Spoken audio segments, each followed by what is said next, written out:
दोस्तों बहुत बहुत स्वागत करता हूं आप सभी का। तमिलनाडु के नए सीएम बनते ही विजय थलपति लगातार सुर्खियों में बने हुए हैं। मुख्यमंत्री की कुर्सी पर बैठते ही थलपति ने पहली बार प्रधानमंत्री नरेंद्र मोदी को एक पत्र लिखा है। उस पत्र में क्या है डिटेल में बात करेंगे। आखिर क्या है मुद्दा, उस पत्र में क्या कुछ महत्वपूर्ण मुद्दे उठाए गए हैं। लेकिन सबसे पहले दोस्तों बात करेंगे महंगाई की। याद करिए 2014 में जोर शोर से नारा दिया गया था, बहुत हुई महंगाई की मार, अब की बार मोदी सरकार। लेकिन मोदी सरकार ने महंगाई के मामले में नए नए कीर्तिमान स्थापित करने शुरू कर दिए हैं। पहले सिलेंडर के दाम बढ़ाए गए, फिर दूध के दाम बढ़ाए गए और अब खबर आ रही है कि पेट्रोल डीजल के दाम में भी 3 रुपये 11 पैसे की बढ़ोतरी कर दी गई है। जी हाँ दोस्तों, आज की सबसे बड़ी सबसे अहम खबर यही है, अब आपको पेट्रोल डीजल के दाम में 3 रुपये ज़्यादा योगदान करना पड़ेगा। और जैसे ही ये ऐलान हुआ कि डीजल पेट्रोल के दाम बढ़ा दिए गए, तुरंत प्रधानमंत्री विदेश दौरे पर रवाना हो गए। तो बढ़ी हुई कीमतों का लाभ आप अपने नज़दीकी पेट्रोल पंप से उठा सकते हैं। और खबरदार, बढ़ी हुई कीमतों का विरोध किया तो जो देशभक्त नहीं होगा वही इसका विरोध करेगा। अब देशभक्ति की एक नई परिभाषा भी गढ़ी जा रही है कि सरकार जो कुछ करे उसे आपको मानना पड़ेगा। सरकार अगर जो कह दे उसे आपको हूबहू करना पड़ेगा। प्रधानमंत्री ने इससे पहले 7 बड़े अपील किए थे जनता से कि विदेश यात्रा मत करना, तेल कम खाना, सोना मत खरीदना। आर्थिक संकट इसलिए पैदा हुआ है कि लोग सोना खरीदते हैं। बताइए, आपके गले उतरता है भाई? सोने की आयात पर भी देश का बहुत बड़ा पैसा विदेश जाता है। मैं आप सबसे, देशवासियों से आग्रह करूंगा कि जब तक हालात सामान्य न हो, हम सोने की खरीद को टालें। गोल्ड की जरूरत नहीं है। तो एक बार फिर से महंगाई का बॉम्ब फूटा है, लेकिन टीवी मीडिया में कोई शोर शराबा नहीं है, एकदम सन्नाटा पसरा हुआ है। वहां पर एक सिंगल भी सवाल सरकार से नहीं किए जा रहे हैं। तो पेट्रोल डीजल के दाम बढ़ने के बाद अब पेट्रोल डीजल कितने रुपए में मिलेगा, ये आपको जानना बहुत ज़रूरी है। पेट्रोल की कीमत पहले 94 रुपये 77 पैसे थी, अब ये बढ़कर 97 रुपये 77 पैसे प्रति लीटर हो गया है। डीजल पहले 87 रुपये 67 पैसे था, अब ये 90 रुपये 67 पैसे हो चुका है।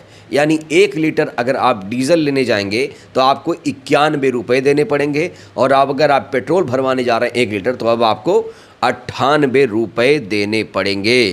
तो सोशल मीडिया पर इस फैसले का ज़बरदस्त तरीके से विरोध भी शुरू हो गया है। लोग कह रहे हैं कि इसीलिए बीजेपी वाले काफिले में गाड़ियों की संख्या घटाने की नौटंकी कर रहे थे। देश की जनता को महंगाई के दलदल में धकेल के जो सरकारी लोग हैं वो नौटंकी कर रहे थे। और प्रधानमंत्री आज से ही 5 देशों की विदेश यात्रा पर जा रहे हैं। दोस्तों, आपको जानकर हैरानी होगी कि जहां हमारे देश में पेट्रोल डीजल के दामों में बढ़ोतरी की गई है, तो वहीं पर नेपाल में पेट्रोल डीजल सस्ता कर दिया गया है। क्या आपको ये खबर पता चली? दोस्तों, आप बिल्कुल सही सुन रहे हैं, नेपाल में पेट्रोल डीजल के दाम घटा दिए गए हैं। जब नेपाल में पेट्रोल डीजल के दाम घट सकते हैं तो हमारे देश में, जहां पर विश्वगुरु है, जहां पर 56 इंची वाला प्रधानमंत्री है, वहां पर पेट्रोल डीजल के दाम क्यों बढ़ाए जा रहे हैं, ये सबसे बड़ा सवाल है। मोदी सरकार के इस फैसले को लेकर शायर इमरान प्रतापगढ़ी ने लिखा है कि उधर मोदी जी विदेश यात्रा पर गए, इधर देश को पेट्रोल डीजल की महंगाई का तोहफा देकर गए। काश अभी तक चुनाव चल रहे होते तो पेट्रोल डीजल महंगा ना होता। दोस्तों, ये तो आपको पता ही होगा कि जब भी हमारे देश में कहीं विधानसभा का चुनाव या कोई भी चुनाव चल रहा होता है तो उस समय महंगाई को कंट्रोल कर लिया जाता है, 1-2 महीने के लिए कंट्रोल कर लिया जाता है, और चुनाव नतीजे के बाद तुरंत दाम वसूल लिए जाते हैं। तो मोदी सरकार हर मोर्चे पर फेल साबित हो रही है। मोदी सरकार ने जो भी वादा किया है वो वादे नहीं पूरा कर पा रही है। अब की बार महंगाई की मार कह के आई और खुद महंगाई लगातार बढ़ती जा रही है। महंगाई कैसे कंट्रोल होगी, इनके पास कोई भी प्लान नहीं है। और प्रधानमंत्री लगातार देश की जनता को झांसा दे रहे हैं। एक वीडियो इस समय सोशल मीडिया पर वायरल हो रहा है। तो अगर आपको हमारे देश के पीएम को समझना है कि वो कैसे हैं, कितने अच्छे नेता हैं, कितने अच्छे वक्ता हैं, तो ये वीडियो तो आपको देख ही लेना चाहिए। मैं आपको कह रहा हूं, आप मुझे 60 महीने दीजिए, 60 महीने, मैं आपको सुख चैन की जिंदगी दूंगा, ये वादा करने आया हूं भाई। मैंने सिर्फ देश से 50 दिन मांगे हैं, 50 दिन। 30 दिसंबर तक मुझे मौका दीजिए मेरे भाइयों बहनों। अगर 30 दिसंबर के बाद कोई मेरी कमी रह जाए, कोई मेरी गलती निकल जाए, कोई मेरा गलत इरादा निकल जाए, आप जिस चौराहे में मुझे खड़ा करेंगे, मैं खड़ा होकर के देश जो सजा करेगा वो सजा भुगतने के लिए तैयार है। मुझ पर 5 साल भरोसा करो, ज्यादा नहीं कह रहा हूं। 5 साल भरोसा करो। इन्होंने जितना लूटा है ना, मैं आपके चरणों में ला करके रख दूंगा। 2035 तक मैं ये राष्ट्रीय सुरक्षा कवच का विस्तार करना चाहता हूं।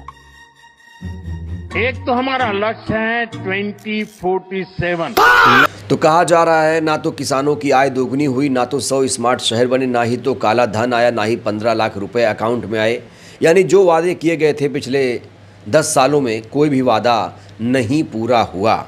इस बीच तमिलनाडु के सीएम विजय थलपति बहुत ज़्यादा सुर्खियों में हैं। विजय थलपति ने नीट खत्म करने की डिमांड कर दी है। उन्होंने बाकायदा खुले मन से ये ऐलान कर दिया है कि जिस तरीके से नीट का पेपर लीक हो रहा है, जिस तरीके से नीट की परीक्षाएं रद्द हो रही हैं, ऐसे में नीट को ख़त्म कर देना चाहिए।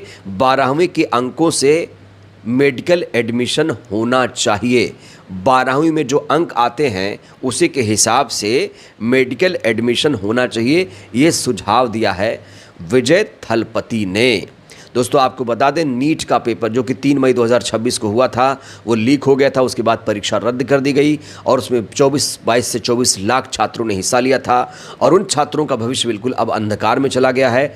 इस पूरे मामले की जांच अब सीबीआई से कराई जा रही है, लेकिन देश के तमाम बड़े शिक्षकों को बिल्कुल भरोसा नहीं है कि सीबीआई इस पूरे मामले की निष्पक्ष जांच कर पाएगी। आप समझिए 10 रुपए का बच्चों का जो डाइपर और पैम्पर्स आता है ना, हगीज उन सबों का, वो लीक नहीं होता, इनका पेपर लीक हो जाता है। इतना घटिया इन लोग की व्यवस्था है और इसकी जांच किसको देंगे? सीबीआई।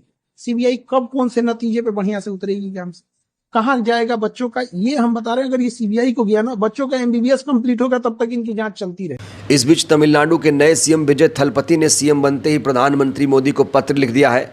कपास पर लगने वाले आयात शुल्क को हटाने का आग्रह किया गया है। दोस्तों आपको बता दें, कपास पर 11% आयात शुल्क लगता है, जिसे तत्काल प्रभाव से खत्म करने की डिमांड कर रहे हैं तमिलनाडु के नए सीएम। कह रहे हैं कच्चे माल की कीमतें बढ़ी हैं, इससे राज्य का कपड़ा और परिधान क्षेत्र काफी गंभीर संकट का सामना कर रहा है। कपास और धागे की कीमतों में भारी बढ़ोतरी ने कपड़ा निर्माताओं पर जबरदस्त दबाव डाला है और इस क्षेत्र में, इस उद्योग पर जो निर्भर कामगार हैं, जो मजदूर हैं, खासतौर से लाखों मजदूरों की रोजी रोटी खतरे में पड़ गई है। तो लाखों मजदूरों की रोजी रोटी खतरे में ना हो, उनको रोजगार मिलता रहे, इसको लेकर आज तमिलनाडु के नए सीएम विजय थलपति ने पत्र लिखा है प्रधानमंत्री को। उन्होंने तमिलनाडु को भारत का सबसे बड़ा कपड़ा और परिधान निर्यात करने वाला राज्य बताया है। मुख्यमंत्री ने अपने पत्र में कहा है कि ये उद्योग लाखों लोगों को प्रत्यक्ष अप्रत्यक्ष रूप से रोजगार देता है। उन्होंने कहा कि तमिलनाडु का कपड़ा और परिधान उद्योग कपास और धागे की कीमतों में हुई अभूतपूर्व बढ़ोतरी की वजह से एक गंभीर संकट से गुजर रहा है। उन्होंने कहा कि ये बढ़ोतरी मुख्य रूप से घरेलू कपास उत्पादन में कमी और पूरे देश में बढ़ी हुई व्यापारिक गतिविधियों की वजह से हुई, जिससे आपूर्ति श्रृंखला बाधित हुई है और कपड़ा निर्माताओं पर इसका बहुत बड़ा असर पड़ा है। मुख्यमंत्री के अनुसार पिछले 2 महीने में कपास की कीमत 54,700 रुपये से बढ़कर 67,700 रुपये प्रति कैंडी हो गई है। इसमें लगभग 25% की बढ़ोतरी दर्ज की गई है। इसी अवधि के दौरान धागे की कीमत भी 301 रुपये प्रति किलोग्राम से बढ़कर 330 रुपये प्रति किलोग्राम हो गई है। तो यहाँ पर उम्मीद जता रहे हैं विजय थलपति कि उनके पत्र पर प्रधानमंत्री सकारात्मक रुख अपनाएंगे और जो डिमांड की गई है केंद्र सरकार, मोदी सरकार उसे मान लेगी। बहरहाल दोस्तों, इस वीडियो में इतना ही। जिस तरीके से लगातार हर चीज़ के दाम बढ़ रहे हैं, चाहे सिलेंडर हो, दूध हो, पेट्रोल डीजल हो, क्या लगता है ये सरकार महंगाई को कंट्रोल कर पाएगी? और क्या ये सरकार जो वादा कर रही है वो पूरा करने में सक्षम होगी? ये सरकार आपको कैसी सरकार लगती है? राय दीजिएगा। धन्यवाद।